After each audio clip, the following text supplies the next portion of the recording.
Hey there, it's Vicki Marie. Today I'm going to take you guys along on a productive day in the life, and this is going to be productive. I'm going to roll up my sleeves and we're going to get stuff done today. That's bugging me. Every time I open the fridge, I have a nose like a blood. Oh yeah, this is it. So right here at Flylady.net, you can see weekly home blessing hour, 7 tasks done imperfectly.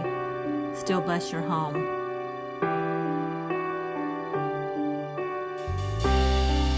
I use the Flylady system to get my chores done. So today I'm going to be doing the weekly home blessing. Sometimes I break these things up into a few steps, like I do a little bit every day, but I just thought I would go ahead and do it all today as much as I can. This is what I'm working on today. I'm going to work on the 7 tasks.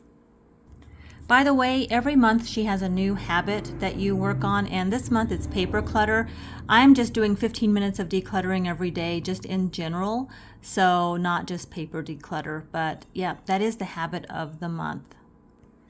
Decluttering for 15 minutes a day is actually February's habit, but I just sort of got out of I've gotten out of the habit. I've just gotten out of it, so I'm going to get back to it.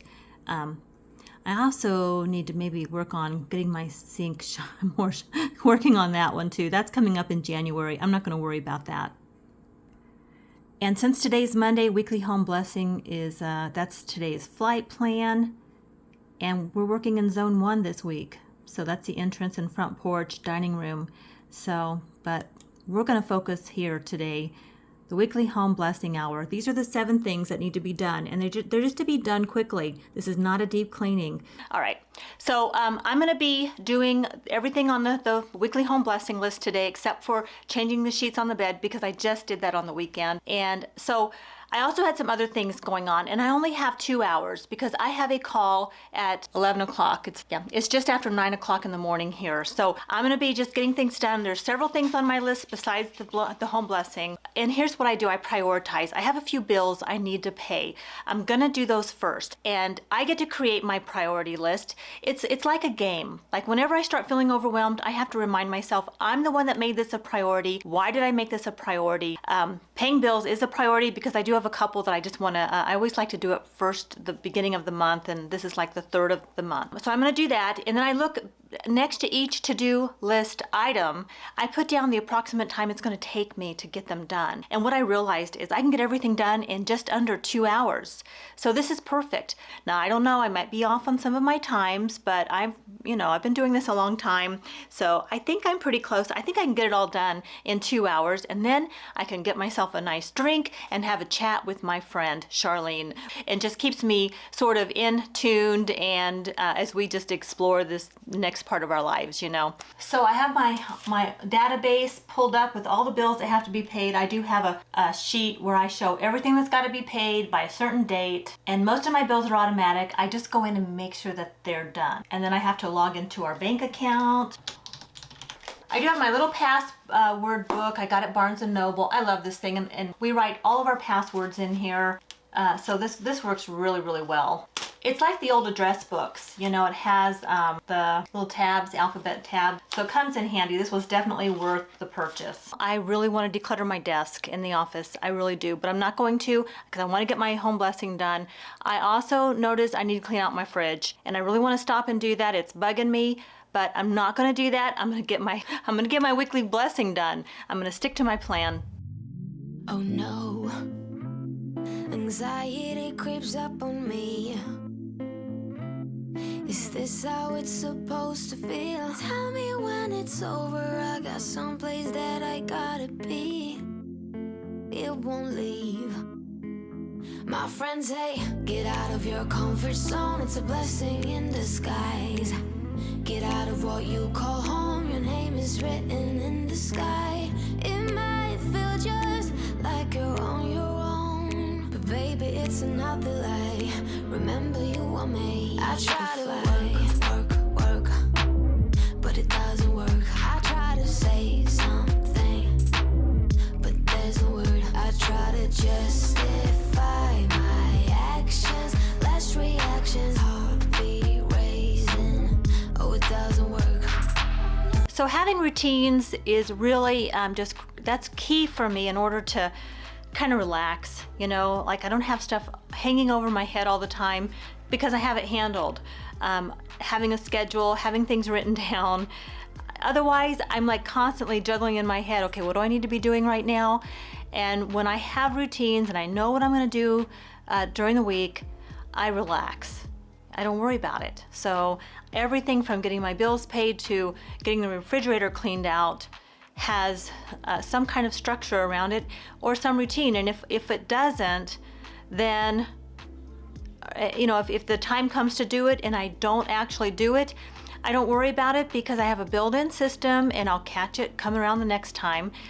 Or, you know, like right now, I don't know, there's something in my fridge that just is like, I've got to figure out what that is because that's bugging me. Every time I open the fridge, I have a nose like a bloodhound. So like John tells me, I don't know what you're talking about, but I told him yesterday, there's something funny in the fridge. Like I need to figure out what that is. And he's like, I don't smell anything, but I do.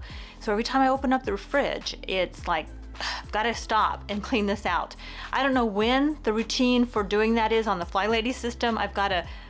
But I'm gonna get it done. I'm gonna get in there and figure out what that smell is. I hope today. So, but first, I'm not gonna do it until I get my other stuff done. John and I actually went for a ride in the mountains yesterday, and I plan to do a video and show you some scenes from that. But I was decluttering stuff in the basement. That's what this is all about. And then the camera's still out because he was taking pictures. So I'm just gonna leave that there. It bugs me, but I don't wanna rush through the decluttering because I wanna put things where I want them to be right now. So that's just gonna stay there. I do have a bunch of garbage here. I'm taking all the garbage out of my house. Some of this is from decluttering, so I just use that bag and I'm emptying all the bathroom garbage cans into this today, and that will go out to the trash. Got that task done, almost. Couple more cans. I gotta see if I can find that fridge thing. I have lots of leftovers because I have been saving a lot of leftovers. And then I just make my meals every night from the leftovers. Oh yeah, this is it. Honey ham, Hillshire. Oh, this is the culprit. Now there's nothing wrong with Hillshire honey ham at all. Just don't keep it in your fridge too long. My friends say, get out of your comfort zone. It's a blessing in disguise. Get out of what you call home. Your name is written in the sky. It might feel just like you're on your own, but baby, it's another lie. Remember, you were made. I try to work, but it doesn't work. I try to say something, but there's a word. I try to justify my actions, less reactions, heart be raising. Oh, it doesn't work.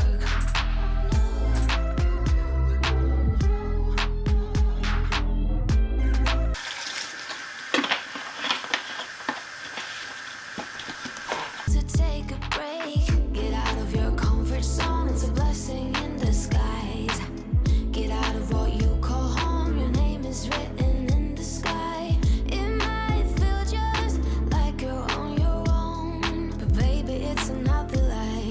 Remember, you were made. I try to work, but it doesn't work. I try to say something, but I'm in a pretty good place. I feel so much better.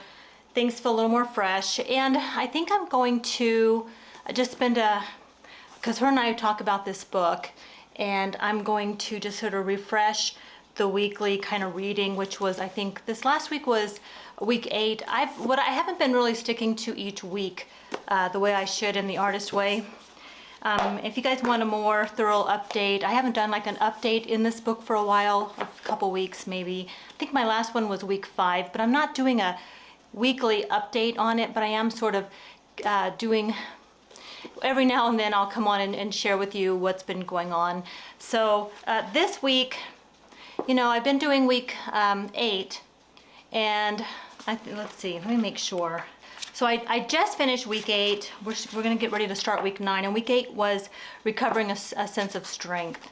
So the thing about, like, this one really had me doing some work on how I maybe got shut down creatively. I mean, a lot of the work in this book is on that. I mean, I would say this is about building your sort of unblocking or becoming unstuck from being creative, and having the courage sort of to put yourself out there and be willing to be scrutinized or criticized. Like, not everybody's going to like you, no matter what your creative endeavor is. Like mine, mine are pretty, like I journal, I write a little bit. I don't have any big ambitions to write a novel or anything like that, or even to be published.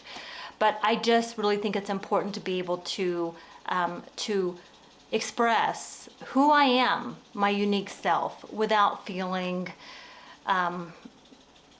like I'm not good enough. And even if I feel like I'm not good enough, to go ahead and just do it anyway. Because you're never, for me, you're never going to be there's always going to be somebody who maybe works a little harder than you do, wants it a little more, or just has a little more talent or skill. So, or has a better team behind them, more support. There's always going to be somebody like that, but there's going to be others who aren't, quite where you are. So I'm happy with that. I guess that's called mediocre, like in the middle. I'm okay with that. So at this point in my life, I'm just happy to be able to be where I'm at and feel good about where I'm at and who I am, and be proud of myself for everything that I've accomplished, because I have accomplished a lot.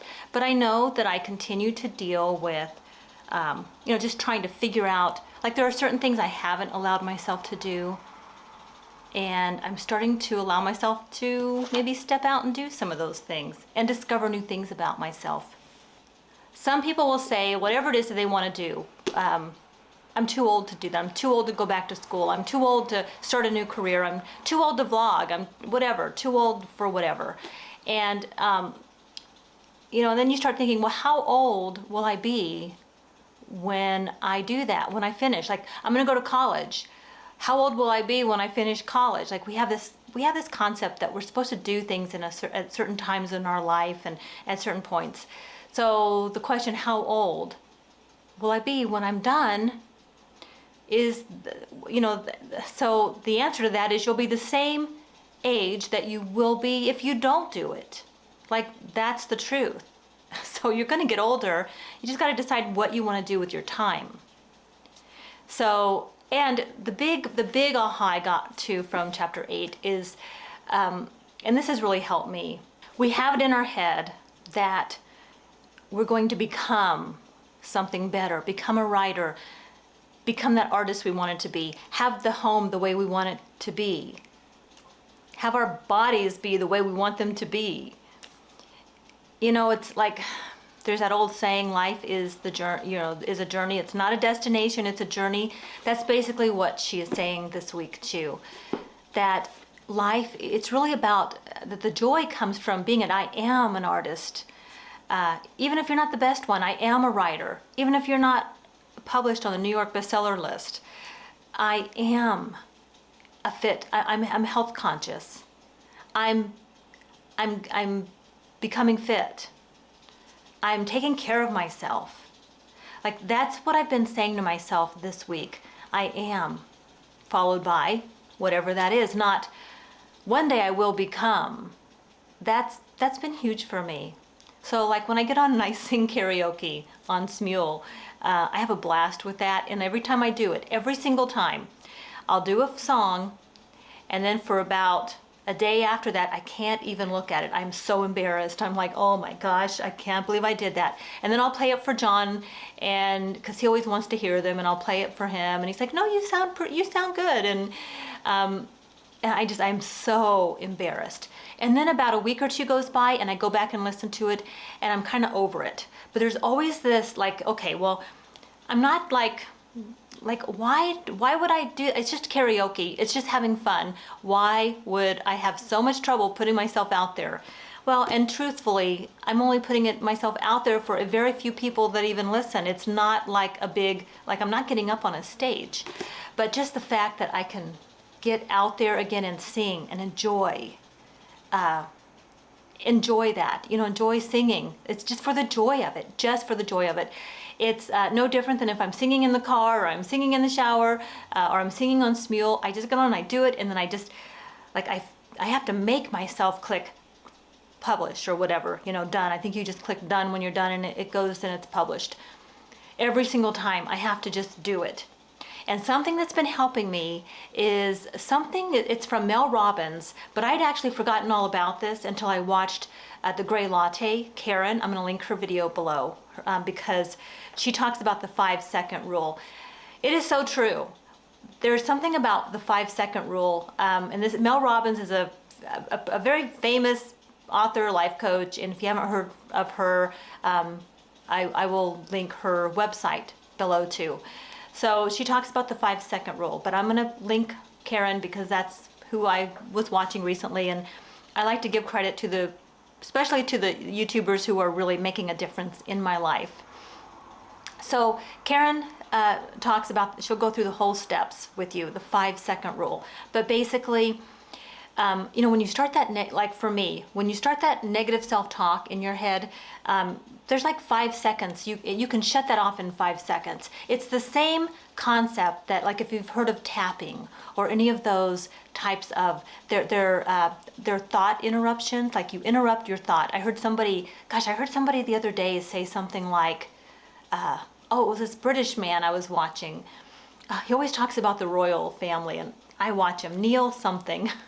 So he was talking about, you know, basically it's just getting past the gray thought, you know, the gray memories. I think that's what he called it. And I thought, yeah, that's it. Like all that gray, the brain, the chit chat in the brain is going to always tell you what's wrong. It's never going to tell you what's right. It's designed to and wired to protect you. So when you do something that you're uncomfortable doing, well, of course, it's going to come back right away and tell you everything that you did wrong and everything you could have done better, because it's always going to be designed to make you step it up and become stronger, because, you know, the survival of the fittest, you know, that's a thing. Like, we have to be strong.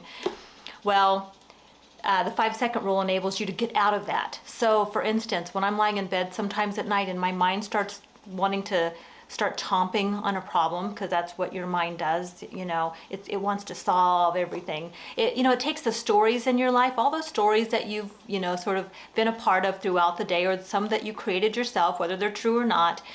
And then you go to sleep at night and you have those dreams. You know, a lot of those dreams are designed to, in my opinion, this is just my opinion, to complete those storylines.